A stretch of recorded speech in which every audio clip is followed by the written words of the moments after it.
Essa é para pais e de alunos, professores, é a nossa conversa de hoje. Nós vamos, nesse momento, né, fazer uma reflexão sobre o processo de aprendizagem dos nossos alunos, dos nossos filhos, né, para que a gente possa, a partir daí, elaborar soluções que mudem toda a realidade para melhor. Todos os nossos estudos, pesquisas de campo, etc., vocês sabem que estão publicados nos nossos livros, tá? Assuntos mais imediatos estão publicados tanto no nosso canal do YouTube como nos nossos blogs. Mas vamos então ao assunto específico de hoje: formação responsável do aluno. Objetivos principais. Isso é importante. Muita gente já esqueceu que os objetivos principais da formação do aluno são quais? Vamos ver. 1. A preparação do aluno para o entendimento do mundo. 2. A preparação do aluno para o entendimento sobre si mesmo, suas relações sociais, seu papel, a sua missão no mundo, né, que vão dar sentido à sua vida. 3. O desenvolvimento da sua capacidade de questionamento fundamentado. 4. O desenvolvimento da sua criatividade, da sua descoberta, da capacidade de descoberta, da capacidade de inventividade. E 5. A construção do seu caráter. Não nessa ordem. Todos são importantes, tá? E o ensino de português, matemática, idiomas estrangeiros, história, geografia, ciências, arte, educação, física, filosofia, sociologia e todas as demais são apenas para criar uma base sólida de conhecimentos para permitir que esses objetivos sejam mais facilmente alcançados. Os objetivos não podem ser o ensino de nenhuma dessas matérias. Elas são importantíssimas, mas para criar sua base de raciocínio e permitir que o seu pleno desenvolvimento, ou seja, do aluno, esteja muito bem fundamentado. É para isso. Agora, nós sabemos que cada aluno tem a sua dificuldade, algumas vezes causada por bloqueios emocionais, síndromes, transtornos ou até deficiências intelectuais.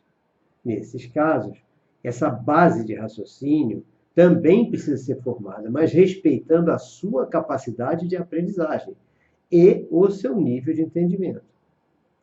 Mas o que vemos frequentemente, além do desrespeito à dificuldade do aluno, é a inversão desses valores, tornando cada uma dessas matérias não como instrumentos para o desenvolvimento de raciocínios setoriais, mas como degraus obrigatórios para a sua formação, que acaba excluindo do processo de aprendizagem todo aquele que apresentar alguma dificuldade específica.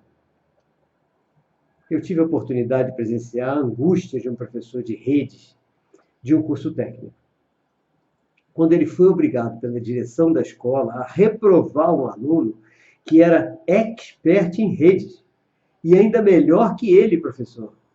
Simplesmente porque esse aluno não tinha condições de acompanhar o nível da turma em algumas matérias complementares do curso. Sabe aquelas matérias que a gente coloca na grade curricular para encher linguiça, para cumprir a carga horária que o MEC exige? Pois é. Então, é complicado, né? E nisso tudo aí, vamos ver qual é o papel do professor e qual é o papel da família, tá? Dos pais. Papel do professor. Como é que eu, como professor, posso conseguir que a minha matéria constitua uma base eficaz para o raciocínio de todos os meus alunos? Que é esse o objetivo, tá?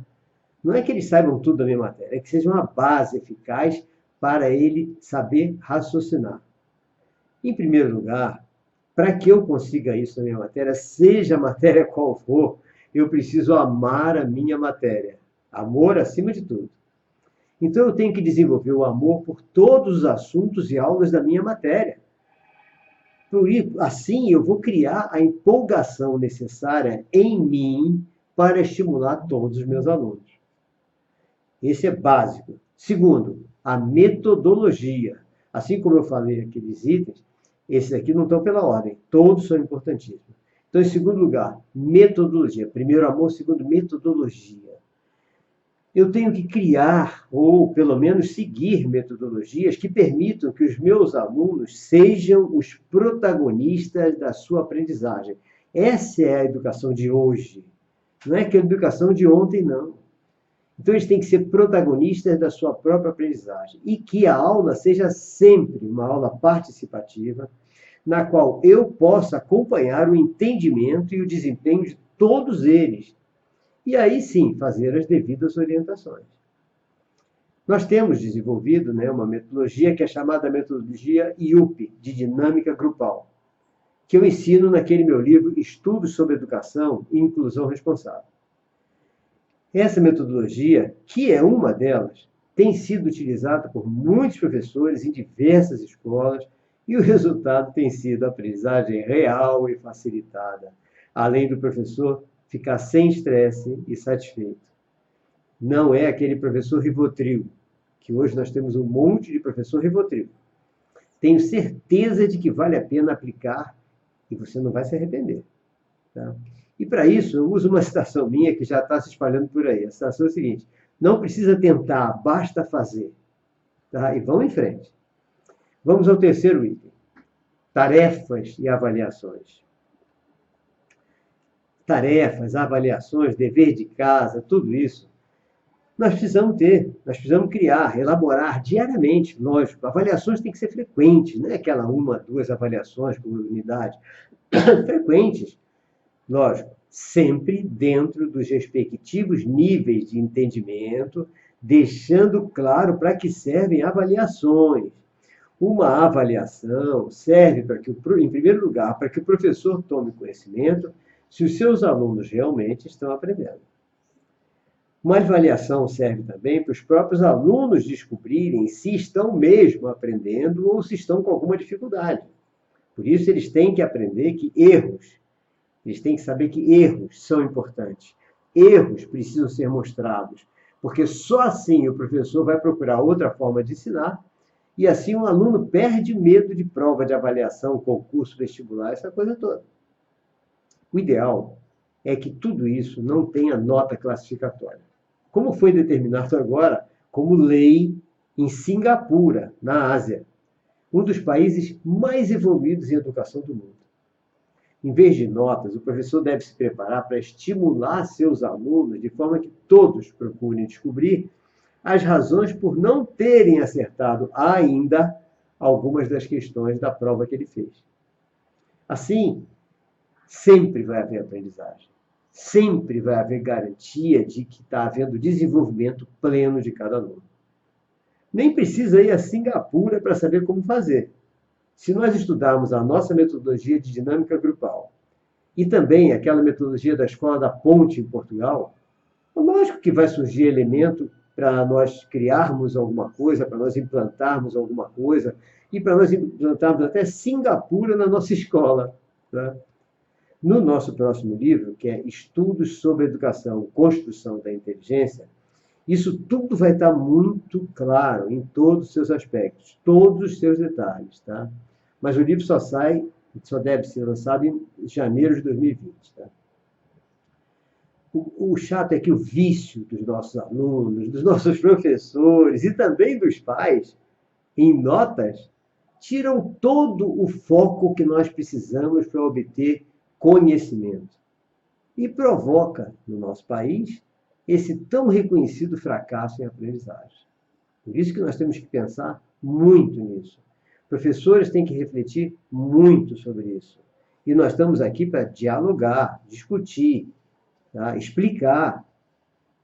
Agora vamos ver o papel dos pais? Também é importantíssimo. Lógico, nós, professores, sozinhos, não conseguimos fazer grande coisa.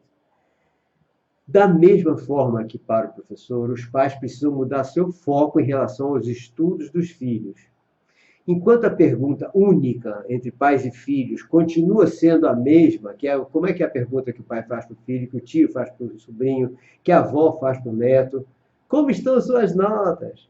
Gente, quando a gente pergunta como estão suas notas, nós estamos comprovando para eles que nós não estamos nem aí para a aprendizagem dele. Nós estamos aí para as notas dele. Aí os filhos só vão estar preocupados com as notas, mas nunca com a própria aprendizagem. Afinal, todo mundo sabe, e todos nós já passamos pelas escolas, que basta você passar a véspera de uma prova decorando o assunto para garantir uma boa nota. E também, se você não quiser ter esse trabalho, todos nós sabemos que basta você sentar numa carteira próximo daquele aluno estudioso, tá? E copiar as respostas dele. É ou não é? Então, nota a gente tira, mas aprendizagem não é assim. Então, ainda tem mais uma coisa: se tudo isso der errado, ou seja, não deu para decorar na véspera, não deu para colar da prova do outro, etc., o aluno ainda pode convencer seus pais a pagarem o seu período de recuperação, onde, na maioria das escolas, o que acontece? A escola finge que recupera o conhecimento que o aluno perdeu durante o ano inteiro em 2 semanas de aula. E ele é promovido ao ano seguinte, ao ano escolar seguinte. É ou não é? Em todos os casos que eu citei, o aluno continua sem saber nada, sem saber coisa alguma, certo? Aprendizagem zero.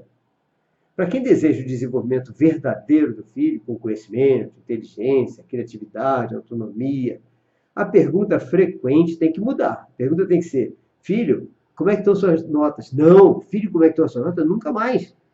Tem que mudar dessa para: filho, o que você aprendeu hoje? Me diga, vamos conversar sobre isso. É exatamente isso. Essa conversa diária, além de mostrar ao aluno que os pais se interessam pela sua aprendizagem e seu pleno desenvolvimento, é claro, né? Ainda cria uma relação afetiva extremamente positiva e que vai servir como verdadeira vacina contra todas as influências negativas que rondam o nosso adolescente. Quem não sabe disso? É isso aí, amigos. Qualquer dúvida sobre isso, entre em contato. Agora eu vou responder a pergunta de alguns amigos sobre quais são os meus livros, aqueles que estão disponíveis atualmente, disponíveis para venda, né? E quais os assuntos tratados por eles. Infelizmente, nós só temos 2 disponíveis para venda agora. A partir daqui a 2 semanas, nós já teremos outros, tá? Quais são os títulos e quais são os seus assuntos? O primeiro livro que eu escrevi foi em 2006. Foi o romance Vira-Volta. É um estudo de caso envolvendo personagens que retratam relacionamentos em processos de neurose. É um romance, é literatura brasileira. O segundo livro que eu escrevi foi Afetividade na Educação, Psicopedagogia. Foi em 2009. Ele traz dicas importantes, principalmente para os pais, ajudando-os a entenderem cada fase da formação de seus filhos e assim evitar carências prejudiciais ao seu desenvolvimento pleno. Esse não está disponível ainda, só daqui a 2 semanas, tá? A 4ª edição dele, parece. O terceiro livro que eu escrevi foi Estudos sobre Educação, Sexualidade Humana. Foi em 2014. A primeira edição estava nomeada Sexo, a Escolha é Sua. Ele analisa diversos aspectos psicológicos dos relacionamentos interpessoais. Entre diversos temas, alguns bastante polêmicos, como a construção da personalidade sexual, inclui os desafios enfrentados por pais e professores com a sexualidade precoce e sem controle de crianças ou adolescentes com transtornos e deficiências diversas, tá? Esse livro também não está disponível, mas estará daqui a 2 semanas na sua segunda ou terceira edição. O quarto livro, O Menino dos Jornais e Outros Contos, que eu escrevi em 2017, esse está disponível. É um livro típico de literatura brasileira, mas tem na sua segunda parte uma série de reflexões, ajudando tanto na elevação da autoestima de pessoas com conflitos pessoais, etc., como orientação de adolescentes na forma de pensar, na forma de decidir sobre sua missão na vida, sobre sua futura profissão, coisas assim. O quinto livro foi Estudos sobre Educação e Inclusão Responsável. Esse foi lançado esse ano, 2019, no início do ano. Nesse eu ensino as metodologias ideais para que a aprendizagem de qualquer aluno, seja ele um aluno neurotípico ou não, seja a mais eficaz possível. É nele que está a metodologia IUP de dinâmica grupal. E essas metodologias, ainda por cima, mostram ao professor uma forma de dar todas as suas aulas do dia sem qualquer tipo de estresse, sem Rivotril, tá? O que hoje parece para muitos uma coisa impossível. Bom, eu estou finalizando o 6º livro. O 6º livro será, Estudos sobre Educação, Construção da Inteligência. O lançamento está previsto para janeiro do ano que vem, janeiro de 2020. Nesse livro nós temos a análise de todo o desenvolvimento intelectual a partir da fecundação, seguida da formação neurofisiológica, de todos aqueles elementos básicos que vão permitir o pleno controle do equilíbrio orgânico, psíquico da pessoa, que é fundamental para a construção da inteligência. Não é um livro difícil. Eu falo sobre isso, mas na linguagem que todos vocês já conhecem, tá? Agora, por enquanto, só estão disponíveis para venda O Menino dos Jornais e Outros Contos e o Estudo sobre Educação e Inclusão Responsável. A partir da próxima semana, nós teremos disponível novas edições do Afetividade na Educação, Psicopedagogia, e do Estudo sobre Educação, Sexualidade Humana. Agora, quem desejar, como alguns pediram, né, adquirir alguns deles e não quiser esperar por eu passar pela sua cidade, fica passando na cidade, dando palestra, aula, curso, o livro é vendido comigo mesmo e fica mais barato que nas editoras e nas livrarias, né? Mas quem não quiser esperar, quiser logo começar a estudar os livros, manda uma mensagem para mim que eu mando o link de compra pelo Mercado Livre, ok? Aí é fácil, o Mercado Livre vem e chega na sua casa rapidinho.